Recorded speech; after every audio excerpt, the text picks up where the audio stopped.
Hello dear students, welcome to Mathlearn. आज हम class 8 के रैशनल नंबर पढ़ने जा रहे हैं। रैशनल नंबर यानी कि आपका मैथमेटिक्स बुक का फर्स्ट चैप्टर, फर्स्ट एक्सरसाइज। तो रैशनल नंबर हम पढ़ेंगे, हम ये भी जानेंगे रैशनल नंबर होता क्या है। सर रैशनल नंबर तो हमने अभी तक नहीं पढ़ा। हमने 1, 2, 3, 4 इस तरह के नंबर को आप जानते हैं नेचुरल नंबर कहते हैं। इन नंबरों को हम नेचुरल नंबर कहते हैं। और जब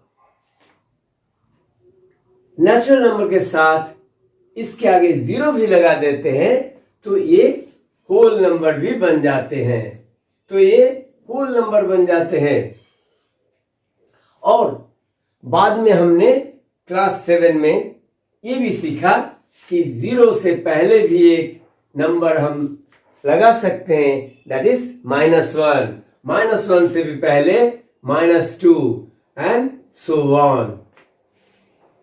यानी कि -3, -2, -1, 0, 1, 2, 3 इस तरह का जो सीरीज चलते हैं उनको हम इंटीजर्स बोलते हैं। I से या Z से इसको डिनोट किया जाता है।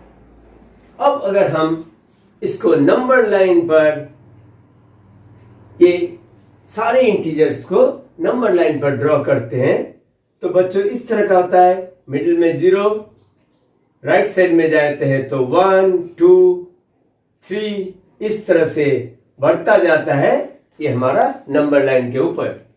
लेकिन अगर 0 से हम डिक्रीज कर रहे हैं, 0 से वैल्यू को डिक्रीज कर रहे हैं तो ये लेफ्ट साइड में हम रिप्रेजेंट करते हैं -1। -1 से फिर ज्यादा डिक्रीज हो रहा है तो -2, -3 इस तरह का ये नंबर लाइन पर हम सारे इंटीजर्स को रिप्रेजेंट कर सकते हैं।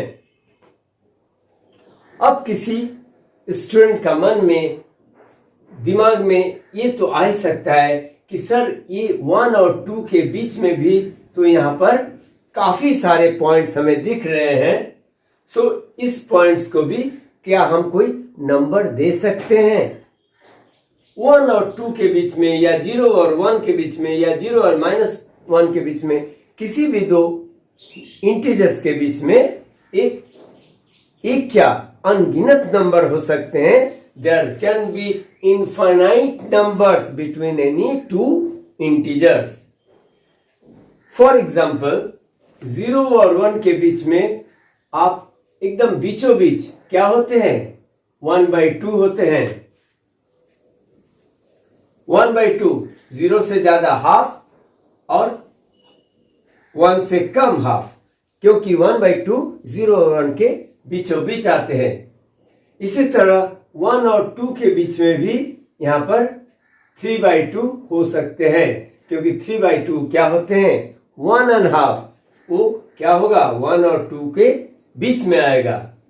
यानी कि हम देख रहे हैं किसी भी दो इंटीजर से बीच में काफी सारे नंबर हो सकते हैं। जैसे 0 और 1 के बीच में 1/2, इसी तरह 1/2 और 1 के बीच में भी इसका मिडिल पोजीशन आप निकाल लीजिए, यहां भी एक नंबर होगा।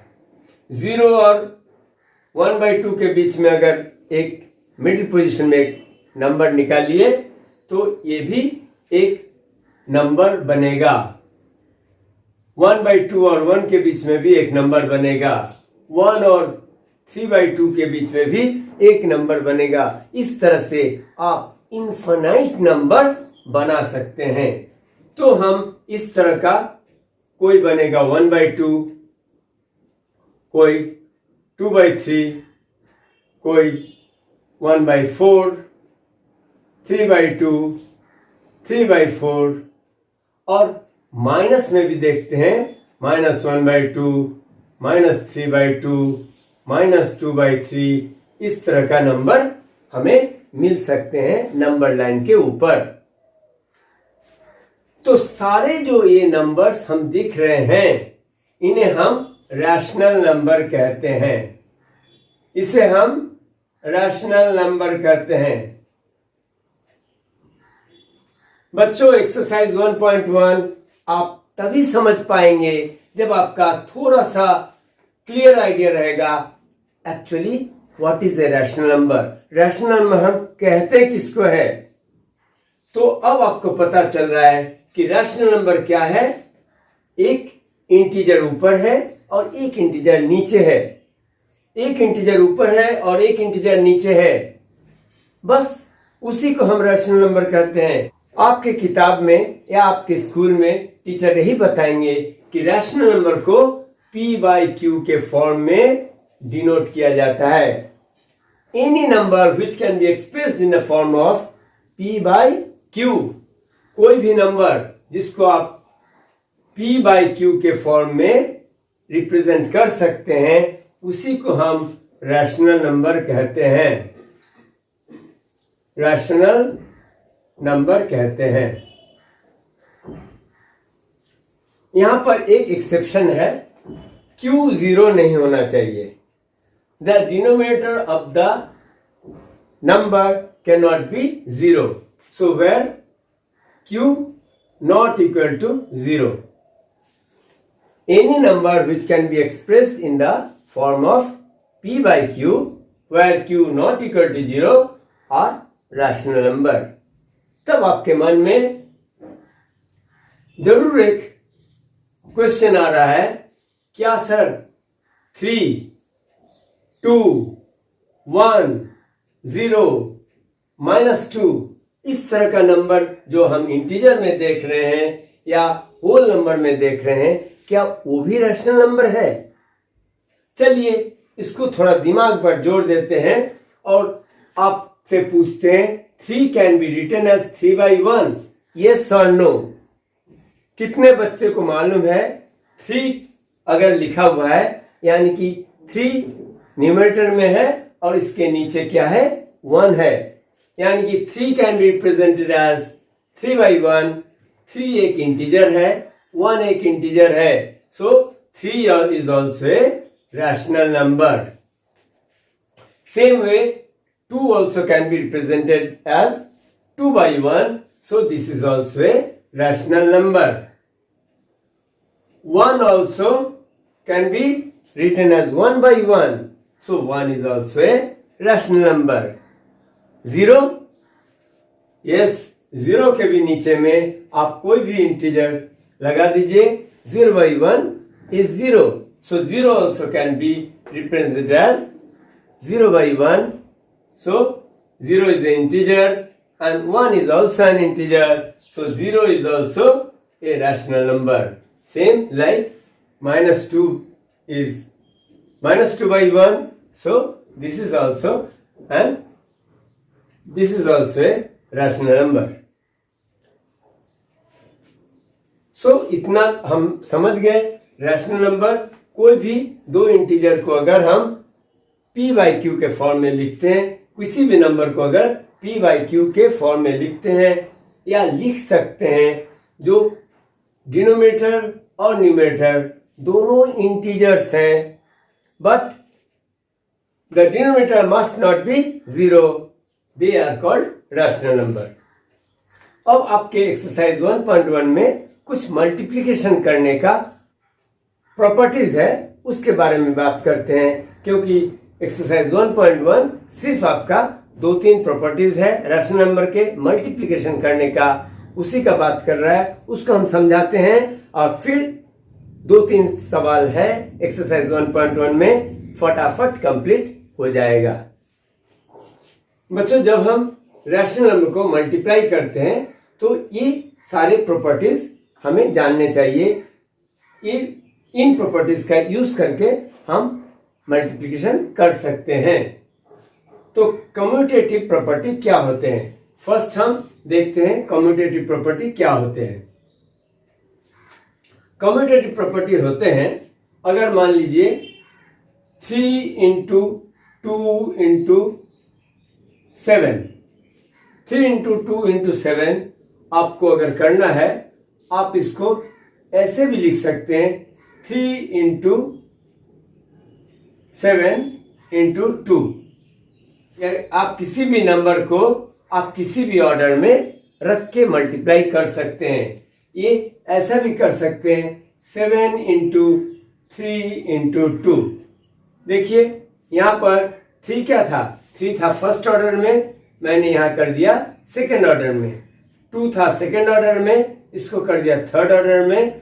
और 7 था थर्ड ऑर्डर में, उसको लगा दिया फर्स्ट ऑर्डर में। लेकिन मल्टीप्लाई करके देखेंगे कि हर एक हालत में इसका आंसर आएगा 42, 42, 42। अगर आप किसी भी नंबर का प्लेस चेंज कर सकते हैं तो इसे कहते हैं कम्यूटेटिव प्रॉपर्टी। इसको करने में बड़ा फायदा है। कभी कभी आप देखेंगे आपको ऐसा एक नेचुरल नंबर का मल्टीप्लिकेशन करके दिखाते हैं, जैसे 2 इंटू 29 इंटू 50। आप यहां अगर कम्यूटेटिव प्रॉपर्टी का यूज करेंगे तो देखिए 2 मल्टीप्लाई 29 को नहीं लिख के हम 50 को थर्ड ऑर्डर से सेकेंड ऑर्डर में ले आते हैं और 29 को थर्ड ऑर्डर में लिखते हैं। तो इस तरह से 52 सबको मालूम है 50 का डबल करने से 100 आने वाला है। 100 इंटू 29, इसको आप आराम से लिख सकते हैं 2900। तो प्रॉपर्टीज का यूज करने से कभी कभी हमारा सॉल्यूशन बहुत इजी बन जाता है, कैलकुलेशंस काफी इजी बन जाता है। तो प्रॉपर्टीज हमें जानना चाहिए। तो किसी भी अगर रैशनल नंबर जिस तरह से 2/3 मल्टीप्लाई 5/7 इंटू 9/4, इस तरह से अगर हमें मल्टीप्लिकेशन दिया रहे तो हमें देखते हैं 2/3 5/7 ये दोनों में थोड़ा हमें करने में प्रॉब्लम हो रहा है। लेकिन अगर इसको थोड़ा अरेंज कर लेते हैं 2/3 इंटू 9/4 जो हमारा थर्ड ऑर्डर में था उसको लेके आते हैं सेकेंड ऑर्डर में, और 5/7 जो बीच में था इसको कर देते हैं लास्ट में। हम देख रहे हैं 3 और 9 का कॉमन फैक्टर्स है। 3 1 3 और 3 3 9। यहां भी हम 2 और 4 को देख पा रहे हैं। 2 1 2 और 2 2 4। तो 3 इंटू 1 3, 2 इंटू 1 2, 3/2 बन गया ये, और ये बन गया 5/7। अब हम इसको न्यूमरेटर को न्यूमरेटर से मल्टीप्लाई करेंगे और डिनोमिनेटर को डिनोमिनेटर से मल्टीप्लाई करेंगे। ये हमारा आंसर बना। तो कभी कभी कम्यूटेटिव प्रॉपर्टी का यूज करने से देखेंगे कि आपका कैलकुलेशन काफी इजी बन रहा है। अब हम बात करते हैं ये एसोसिएटिव प्रॉपर्टी। ये एसोसिएटिव प्रॉपर्टी होता क्या है? सुनने में बहुत भारी भरकम टर्म्स लग रहा है, लेकिन बच्चों घबराने की बात नहीं है। इसका जो कॉन्सेप्ट है बहुत ही सिंपल है। आप हमेशा इसको अब तक यूज करते हुए आए हैं, सिर्फ प्रॉपर्टी का नाम आपको याद रखना है। चलिए पहले के जैसा हमें नेचुरल नंबर से आपका एक एग्जांपल देते हैं। मान लीजिए 20 इंटू 17 इंटू 5।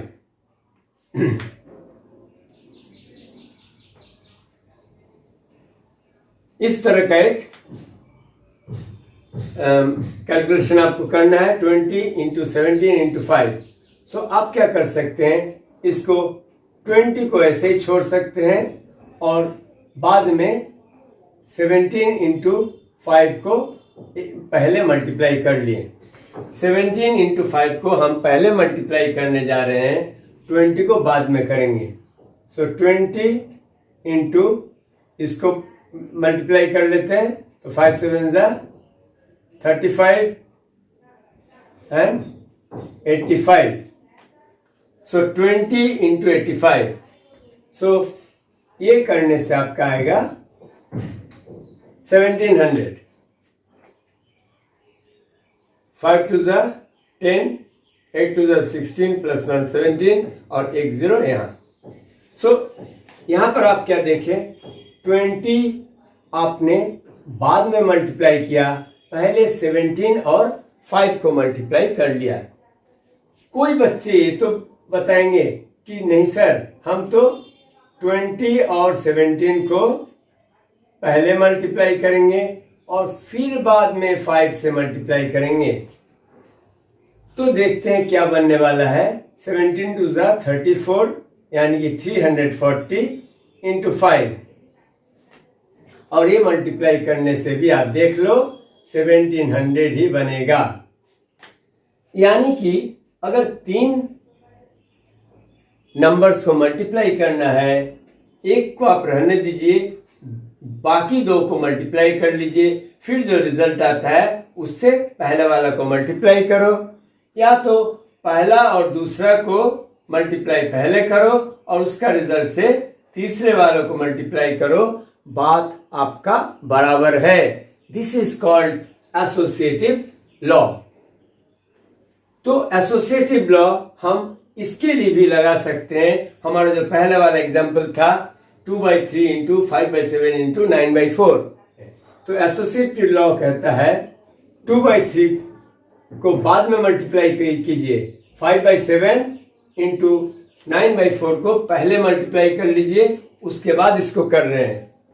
ये करना और 2/3 इंटू 5/7 को पहले मल्टीप्लाई कर लो, फिर आप इसको जो इसका मल्टीप्लाई करने से आएगा उसके बाद इसके साथ 9/4 को मल्टीप्लाई करो. अगर ये दोनों इक्वल ही आएंगे, वो आपको पहला एग्जाम्पल, एक आसान सा एग्जाम्पल जो नेचुरल नंबर है उसके साथ आपको करके दिखाया. और अब तो आपको मालूम है नेचुरल नंबर भी रैशनल नंबर होता है. इसलिए नेचुरल नंबर के लिए अगर वो काम कर रहा है तो एसोसिएटिव प्रॉपर्टी तो आपका इसके लिए भी काम करेगा. अब आते हैं distributive property. Distributive property distributive property क्या होते हैं आप समझ लीजिए. 2 इंटू 72 प्लस 8 इंटू 72. अगर आपको इस तरह का मल्टीप्लिकेशन करना है, इसको मल्टीप्लिकेशन करना है, इसको मल्टीप्लिकेशन करना है, करने के बाद ये प्रोडक्ट को इस प्रोडक्ट के साथ एडिशन भी करना है. तो इस तरह का हम जब डिस्ट्रीब्यूटिव प्रॉपर्टी लगाते हैं तो देखते हैं ये दोनों जो मल्टीप्लाई है, ये दोनों इंटीजर के अंदर 72 तो है और इस दोनों के अंदर भी 72 है. तो अगर हम 72 को बाहर निकाल लेते हैं, 72 को बाहर निकाल लिए, दोनों में से बाहर निकालने का मतलब है एक ब्रैकेट लगाते हैं और ब्रैकेट के बाहर में 72 लिखते हैं. तो इस 72 को बाहर निकाल लिए तो यहां बच गया 2. फिर यहां पर प्लस है, प्लस लिखेंगे और ये 72 को भी बाहर निकाल लिए हैं. दोनों में से 72 बाहर निकाले हैं, इसलिए यहां पर ब्रैकेट दिए हैं, ब्रैकेट के बाहर 72 लिखे हैं. समझ में आ रहा है? I hope. सो 2 इसमें से बचा और इसमें से 72 निकल गया तो सिर्फ 8 बचा. सो 2 इंटू 72 प्लस 8 इंटू 72 को हम इस तरह से लिख सकते हैं. ब्रैकेट लगाना एसेंशियल है. अगर ब्रैकेट आप नहीं लगाते हैं तो आपका ये प्रॉपर्टी कुछ एक्सप्लेन नहीं कर पाता, ये आपका सम गलत हो जाएगा. अब आपको मालूम है ब्रैकेट अगर लगाते हैं तो ब्रैकेट के काम को पहले करना पड़ता है. ब्रैकेट के काम जब पहले करते हैं तो 2 प्लस 8 10 है, अब देखिए 72 इंटू 10 क्या होता है 720। डिस्ट्रीब्यूटिव प्रॉपर्टी लगा के हमने क्या किया, जो ये दोनों टर्म देखिए 2 इंटू 72 और यहां पर है 8 इंटू 72, दोनों में 72 कॉमन था, इसलिए इसको कॉमन को बाहर निकाल लिया और ब्रैकेट के अंदर 2 प्लस 8 बच गया और इस तरह से मल्टीप्लाई करना हमारा बेहद आसान बन गया। अब एक और एग्जांपल लेते हैं, 2/3 इंटू 5/7 प्लस 5/7 इंटू 2/7। इस तरह का एग्जाम्पल लेते हैं। हमें क्या देखना है, जो मल्टीप्लाई का जहां पर साइन है और इधर मल्टीप्लाई का साइन है, दोनों टर्म अलग अलग हो जाते हैं अगर बीच में प्लस या माइनस का साइन रहता है। प्लस का साइन और माइनस के साइन पर आपको ध्यान देना है, कहां आपका प्लस का साइन है माइनस का साइन लगा हुआ है, यानी कि प्लस का साइन से ये दोनों अलग हो रहे हैं, ये दोनों टर्म अलग हो रहे हैं प्लस के साइन से या माइनस के साइन से। अब यहां पर हमें देखना है इस दोनों एक रेशनल नंबर यहां पर है 2/3, एक रेशनल नंबर 5/7 यहां है, यानी कि दो रेशनल नंबर का मल्टीप्लाई हो रहा है। सेकेंड टर्म में भी दो रेशनल नंबर का मल्टीप्लाई हो रहा है। अब खोजना है क्या कोई रेशनल नंबर आपको दिख रहा है जो दोनों टर्म में कॉमन है। हाँ, दिख रहा है, 5/7 यहां भी है और 5/7 इस दोनों में भी है, इसलिए हम क्या करेंगे, 5/7 को हम बाहर निकाल लेंगे, because this number is common to both the terms. ये दोनों टर्म्स में कॉमन है, इसलिए 5/7 को कॉमन निकालिए, बाहर लगा दिया एक ब्रैकेट और यहां पर क्या बच गया, 5/7 को निकाल चुके हैं, बच गया 2/3। यहां पर है प्लस, अब प्लस का साइन लगाओ। 5/7 यहां नहीं लिखेंगे क्योंकि 5/7 को हम बाहर निकाल चुके हैं और इस कमरे के अंदर सिर्फ बच गया 2/3 और 2/7। सो ये आपका डिस्ट्रीब्यूटिव प्रॉपर्टी है। इसके हिसाब से आप इसको मल्टीप्लाई करो, इसको मल्टीप्लाई करो, फिर दोनों को ऐड करो, कोई जरूरत नहीं है। आप सिर्फ करेंगे 5/7 इंटू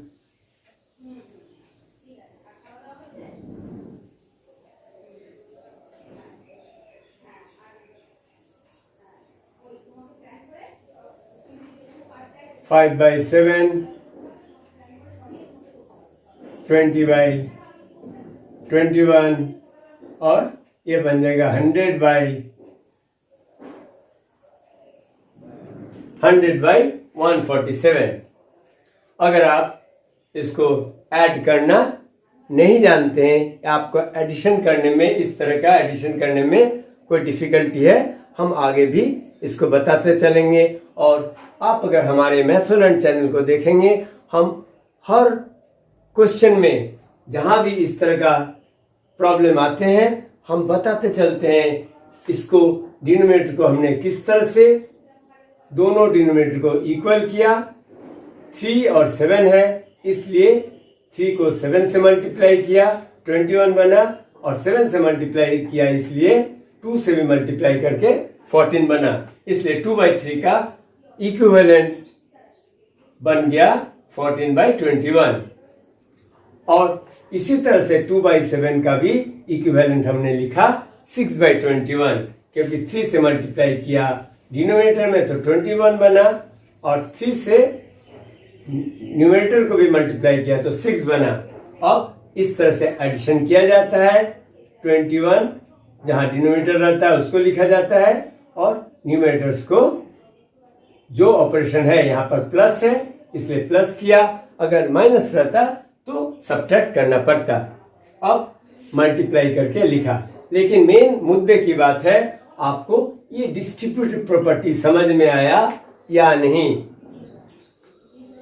जो आपका सेम रैशनल नंबर है उसको दोनों टर्म से अलग निकाल लिया, यानी कि बाहर निकाला, ब्रैकेट डाला, जो बचा हुआ है 2/3 प्लस 2/7, ये आपका है डिस्ट्रीब्यूटिव प्रॉपर्टी। चलिए अब इसको करते हैं मल्टीप्लिकेटिव आइडेंटिटी। जो आपने, मैं बार बार दोहरा रहा हूं, आप इन सभी को अभी तक यूज करते आए हैं क्लास 4-3 से। सिर्फ यहां पर आपको टर्म्स को सीखना है कि इसे हम कौन सा प्रॉपर्टी कहते हैं। किसी भी बच्चे को अगर पूछें कि 2500 अगर 1 से मल्टीप्लाई करते हैं तो क्या बनेगा, तो बच्चा बताएगा सर क्या बात पूछ रहे हो, 25 से 1 से 25 ही बनेगा। 46 को मल्टीप्लाई करने से, 46 को अगर 1 से मल्टीप्लाई करते तो 46 ही बनेगा। -39 को 1 से मल्टीप्लाई करते हैं तो -39 ही बनेगा। यानी कि 1 से अगर किसी भी नंबर को, चाहे वो इंटीजर हो, चाहे वो होल नंबर हो, चाहे वो नेचुरल नंबर हो, चाहे वो फ्रैक्शनल नंबर हो,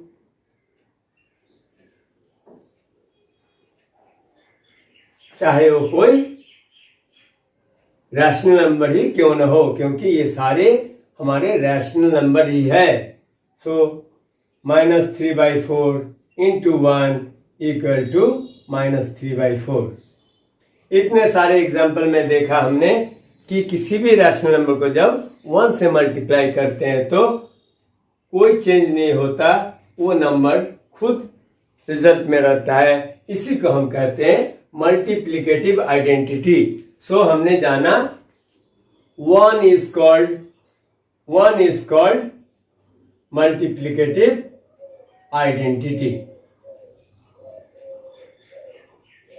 1 is called मल्टीप्लिकेटिव आइडेंटिटी क्योंकि मल्टीप्लाई करने से वो वही नंबर रहता है। अब आपके लिए बेहद जरूरी है जानना ये मल्टीप्लिकेटिव इनवर्स क्या होता है। इसमें बच्चों को अभी भी हो सकता है कुछ डाउट है। जब हम अपने यहाँ पर ऑफलाइन ट्यूशन में पूछते हैं कि 5 को अगर कोई भी नंबर बताओ जो 5 के साथ मल्टीप्लाई करने से 1 आता है, तो बच्चे क्या करते हैं, 5 का टेबल पढ़ना शुरू कर देते हैं और बोलते हैं सर 5 के टेबल में तो 1 आता ही नहीं है। तो अब आप रैशनल नंबर के बारे में जान चुके हैं कि रैशनल नंबर क्या होता है। p/q के फॉर्म में अगर कोई भी नंबर को लिखेंगे और q ≠ 0 तो ये रैशनल नंबर कहलाते हैं। इसलिए आपको यहाँ क्या खोजना है, सिर्फ नेचुरल नंबर नहीं खोजना है बल्कि आप रैशनल नंबर को खोजिए। नेचुरल नंबर से हम जानते हैं कि 5 से कोई भी नंबर को मल्टीप्लाई करने से 1 नहीं बनने वाला है, लेकिन आप अगर रैशनल नंबर खोजेंगे तो आपको शायद मिल जाएगा। 5 को अगर 1/5 से मल्टीप्लाई करेंगे, 5 को अगर 1/5 से मल्टीप्लाई करेंगे तो आपने फ्रैक्शन का तो मल्टीप्लिकेशन पढ़ा है, क्योंकि न्यूमरेटर के साथ डिनोमिनेटर इस तरह से कट हो जाता है, 1 1 जा 1 बनता है। अब अगर आपने इंटीजर का भी पढ़ा होगा, सो -3 के साथ क्या मल्टीप्लाई करने से 1 बनेगा। अब कोई बच्चा अगर बता दे कि -3 के साथ 1/3 को मल्टीप्लाई करने से 1 बनेगा, तो शायद वो गलत बोल रहा है, क्योंकि 3 से -3 जब कट होगा तो -1 रह जाएगा, इसलिए -1 × 1 -1 बनेगा, 1 नहीं बनेगा। हमें क्या लाना है, इक्वल टू में 1 लाने का है। इसलिए -3 के साथ जब -3 को कट करेंगे यानी कि -3 इंटू 1/-3 इक्वल टू 1, क्योंकि -3 से -3 कट हो जाता है और बचता है 1। हम तो पढ़ रहे थे मल्टीप्लिकेटिव इनवर्स, तो हम इसको क्यों जान रहे हैं? इसीलिए हम जान रहे हैं कि जिस नंबर को 5 को अगर 1/5 के साथ मल्टीप्लाई करते हैं और हमारा रिजल्ट 1 आता है, सो ये दोनों एक दूसरे का दोस्त कहलाते हैं, नहीं मल्टीप्लिकेटिव इनवर्स कहलाते हैं। किसी नंबर को अगर एक दूसरे नंबर के साथ मल्टीप्लाई करने से रिजल्ट में 1 आता है तो ये एक दूसरे का मल्टीप्लिकेटिव इनवर्स कहे जाते हैं। अब आपको अगर कोई भी कहे 7 का मल्टीप्लिकेटिव इनवर्स बताओ, आप बता देंगे। और 7 को अगर 1/7 के साथ मल्टीप्लाई करेंगे तो 7 और 7 डिनोमिनेटर और न्यूमरेटर से कट होके हमारा बचेगा 1, इसलिए 7 का मल्टीप्लिकेटिव इनवर्स 1/7 है। और कोई पूछे 1/7 का मल्टीप्लिकेटिव इनवर्स क्या है, तो 7 है। एक दूसरे का मल्टीप्लिकेटिव इनवर्स है। और बच्चों इसे रेसिप्रोकल भी कहते हैं। रेसिप्रोकल, अगर कभी टीचर ने रेसिप्रोकल पूछा या तो बुक में आपका रेसिप्रोकल लिखा हुआ है तो आप समझ जाना मल्टीप्लिकेटिव इनवर्स और रेसिप्रोकल एक दूसरे का एक दूसरा नाम है। जैसे घर में भी आपका नाम कुछ दूसरा होगा और स्कूल में दूसरा होगा, तो मल्टीप्लिकेटिव इनवर्स और रेसिप्रोकल दोनों एक ही बात है। तो अब अगर इस तरह का सवाल आते हैं 7 इंटू 1/7 इक्वल टू 1, तो ये क्यों हुआ? क्योंकि इसका प्रॉपर्टी है मल्टीप्लिकेटिव इनवर्स के साथ अगर नंबर को मल्टीप्लाई किया जाता है तो हमेशा 1 आता है। सो this is the property of multiplicative inverse, ये आपको जानने का है। चलिए अब देखते हैं एक्सरसाइज 1.1 में आपका क्या क्या सवाल है और उसको भी कंप्लीट करते हैं। चलो बच्चों, इतना सारा एक्सप्लेनेशन के बाद उम्मीद करते हैं ये 3 सवाल आप खुद से भी कर सकते हैं, क्योंकि इसमें सिर्फ लिखना है कौन सा प्रॉपर्टी है। Name the property under multiplication use in the following. इसमें कौन सा प्रॉपर्टी लग रहा है, इसमें कौन सा प्रॉपर्टी लग रहा है और इसमें कौन सा प्रॉपर्टी लग रहा है। चलो दिमाग पर थोड़ा जोर दो। हमने क्या कहा था? मल्टीप्लाई अगर 1 से करते हैं तो -4/5 को अगर मल्टीप्लाई करते हैं 1 से तो -4/5 ही आने वाला है, क्योंकि 1 इज कॉल्ड मल्टीप्लिकेटिव आइडेंटिटी।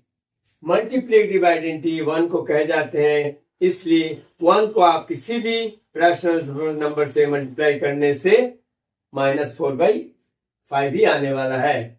अब देखो यहां पर 1 बाद में लिखो चाहे पहले लिखो, क्योंकि मल्टीप्लिकेशन हमेशा कम्यूटेटिव होता है, इसलिए इतना दूर तो आप समझ रहे हैं। एक बार 1 को सेकेंड ऑर्डर में लिखा, लेकिन इसमें क्या लिखा? फर्स्ट ऑर्डर में लिखा, इसलिए यहां तो हम देख रहे हैं ये कम्यूटेटिव है। दिस इज कम्यूटेटिव, यहां पर हम देख रहे हैं commutative.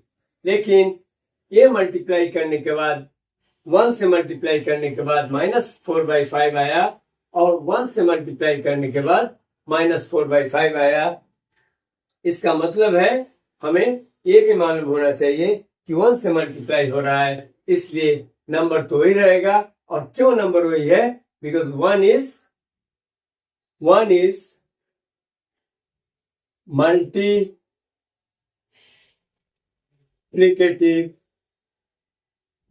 Identity. 1 is multiplicative identity, इसलिए 1 से आप किसी भी रैशनल नंबर को मल्टीप्लाई कीजिए या 1 के साथ उस रैशनल नंबर को मल्टीप्लाई कीजिए, आपका जो रैशनल नंबर है वही रहने वाला है। इसलिए इसे वन इज मल्टीप्लिकेटिव आइडेंटिटी इसी प्रॉपर्टी का यूज किया गया है।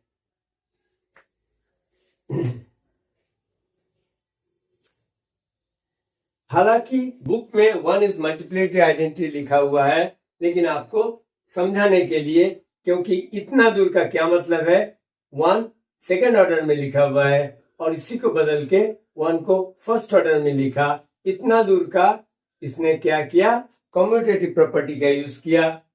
किताब का बात करें, किताब में जो राइटर लिखा है, इतना दूर कहने का मतलब है कम्यूटेटिव प्रॉपर्टी इसको अलाउ करता है और वन से अगर मल्टीप्लाई करते हैं तो नंबर खुद रहता है रिजल्ट में, जो क्योंकि वन इज मल्टीप्लिकेटिव आइडेंटिटी। अब देखते हैं ये सेकेंड वाला मसला क्या है। -13/17 इंटू -2/7 इक्वल टू -2/7 इंटू -13/17। आप देख रहे हैं -13/17 यहां भी है, -13/17 यहां भी है। सिर्फ ये फर्स्ट ऑर्डर में है, यहां पर ये सेकेंड ऑर्डर में है। -2/7 लेफ्ट हैंड साइड में भी है, लेकिन सेकेंड ऑर्डर में। राइट हैंड साइड में -2/7 फर्स्ट ऑर्डर में है। So order does not matter in multiplication. Order does not matter. Order does not matter का मतलब क्या है, इट अलाउज कम्यूटेटिव प्रॉपर्टी। तो इसको हम कम्यूटेटिव प्रॉपर्टी कहते हैं, कम्यूटेटिव प्रॉपर्टी। यानी कि किसी भी नंबर को उठा के किसी भी ऑर्डर में लिख दो, मल्टीप्लाई तो कर रहे हैं, रिजल्ट तो सेम ही आने वाला है। बच्चे को अगर मालूम है कम्यूटेटिव प्रॉपर्टी, तो आपको इतना ही नॉलेज का जरूरत है इस स्टेज में कि ये क्यों किया गया, ये इक्वल टू ये क्यों हो रहा है, क्योंकि इट अलाउज कम्यूटेटिव प्रॉपर्टी।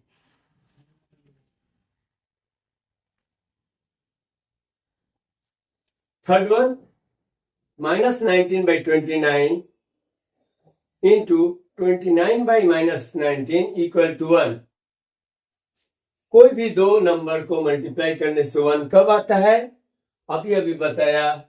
7 को मल्टीप्लाई करने से, 1/7 से मल्टीप्लाई करने से, यानी कि 7 का मतलब है 7/1। 7/1 को जब 1/7 से मल्टीप्लाई करते हैं तो 1 आता है। अगर इसका डिनोमिनेटर दूसरे का न्यूमरेटर बन जाता है और इसका पहला वाला का न्यूमरेटर दूसरे वाला का डिनोमिनेटर बन जाता है, तो एक दूसरे का रेसिप्रोकल कहलाते हैं या मल्टीप्लिकेटिव इनवर्स कहते हैं। और दोनों को मल्टीप्लाई करने से 1 आता है। यहां भी देखिए, -19 पहला वाला का न्यूमरेटर दूसरे वाला का डिनोमिनेटर बन गया और पहला वाला का डिनोमिनेटर 29 दूसरे वाला का न्यूमरेटर बन गया। यानी कि बोथ आर रेसिप्रोकल्स और multiplicative inverse of each other. So this is equal to 1। So ये आया मल्टीप्लिकेटिव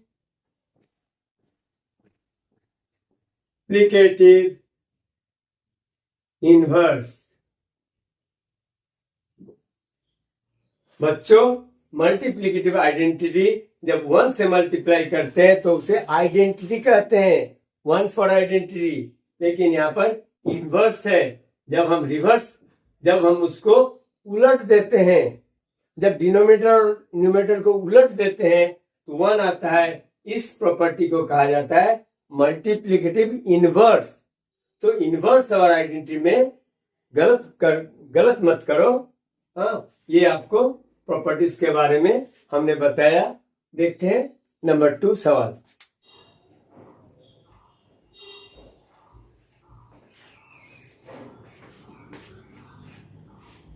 सेकेंड सवाल है, tell under what property allows you to compute. Compute का मतलब है कैलकुलेट। अंडर व्हाट प्रॉपर्टी, कौन सा प्रॉपर्टी है जो आपको अलाउ करता है ऐसा करके कैलकुलेट करने के लिए कि 1/3 इंटू 6 इंटू 4/3, देखिए 6 इंटू 4/3 ब्रैकेट में है, यानी कि पहले इसको मल्टीप्लाई करना है, फिर 1/3 से मल्टीप्लाई करना है। और इधर दूसरी बात है, यहां पर 1/3 को 6 से मल्टीप्लाई करना है, फिर जो इसका प्रोडक्ट होगा उसको 4/3 से मल्टीप्लाई करना है। क्या ऐसा मल्टीप्लाई और ऐसा मल्टीप्लाई करना दोनों बराबर होगा? क्योंकि हमने अभी भी पढ़ा है, अगर किसी भी ऐसा रैशनल नंबर रहता है a इंटू बी इंटू सी, मान लीजिए a इंटू बी इंटू सी है, इसे हम मल्टीप्लाई करना है, तो कोई बच्चा इसको बाद में करेगा, पहले b और c को मल्टीप्लाई कर लेगा।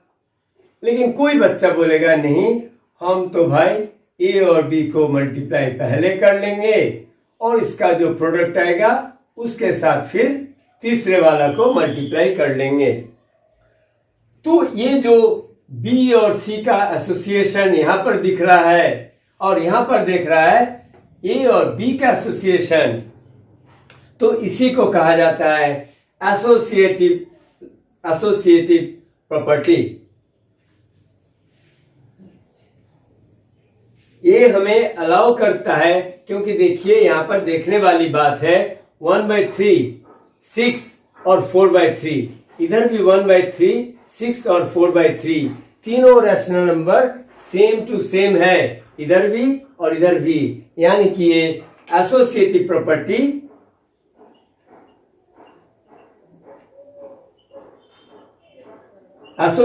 प्रॉपर्टी अलाउ करती है इस तरह का कैलकुलेशन करने के लिए। या तो आप ऐसे मल्टीप्लाई कीजिए या तो ऐसे मल्टीप्लाई कीजिए, बात आपका बराबर है, रिजल्ट सेम आने वाला है। अब जब इतना आप सीख लिए, अब आप फिल इन द ब्लैंक्स करके आप समझ सकते हैं कि आप खुद को समझा सकते हैं कि आपने रैशनल नंबर थोड़ा बहुत सीख लिया। The product of two rational number is always a, देखिए product of two rational number is always a, देखिए रैशनल नंबर को मल्टीप्लाई करते हैं 2/3 इंटू 1/5, चलिए मल्टीप्लाई करते हैं तो क्या हो जाएगा, 2 1 जा 2 और 3 5 जा 15। तो ये भी रैशनल नंबर है, ये भी रैशनल नंबर है, दोनों रैशनल नंबर को जब मल्टीप्लाई किया तब रैशनल नंबर ही मिलने वाला है। 4 एक रैशनल नंबर है और 3/5 भी एक रैशनल नंबर है। अगर मल्टीप्लाई करते हैं तो हमारा मिलता है 12/5, तो ये भी तो रैशनल नंबर है, क्योंकि p/q के फॉर्म में जो भी हम लिखते हैं, अगर q 0 नहीं है तो ये रैशनल नंबर है। So the product of two rational numbers is always a rational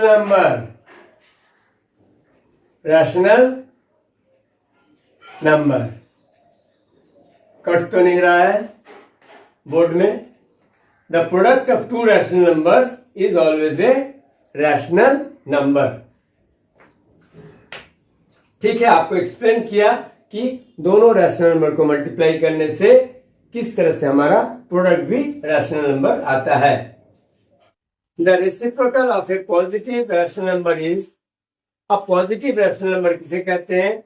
अगर 1/2 है, ये पॉजिटिव रैशनल नंबर है क्योंकि ये नेगेटिव नहीं है। 3/5 भी पॉजिटिव है, लेकिन इसमें अगर माइनस लगा हुआ है, -9/15, it is not a positive rational number. तो आप देखते हैं, अगर 1/2 को हम रेसिप्रोकल करते हैं, रेसिप्रोकल आपको मालूम है, 1/2 का अगर रेसिप्रोकल करते हैं तो क्या बन जाएगा, 2 ऊपर चला जाएगा और नीचे 1 आ जाएगा, यानी कि 1/2 का रेसिप्रोकल है 2। इसी तरह 3/5 का रेसिप्रोकल हो जाएगा, 5 ऊपर चला जाएगा और 3 नीचे चला जाएगा। अब देखिए, क्या रेसिप्रोकल करने से कभी रैशनल नंबर नेगेटिव बन जाएगा? यहां पर कहां पर नेगेटिव है? माइनस साइन है? नहीं है। So the reciprocal of a positive rational number is always a positive rational number.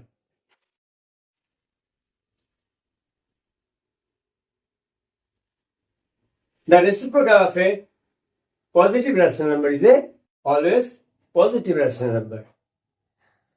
Hope आपको रैशनल नंबर अच्छी तरह समझ में आया, वीडियो पसंद आया। अगर वीडियो पसंद आया लाइक कीजिए, अपने दोस्तों के साथ शेयर कीजिए और मैथोलर्न चैनल को सब्सक्राइब करना न भूलें, क्योंकि हम लाने वाले हैं क्लास 8 के लिए हर एक चैप्टर को मैथ्स का, जिसको आपका डाउट होगा 100% clear. Bye bye, take care.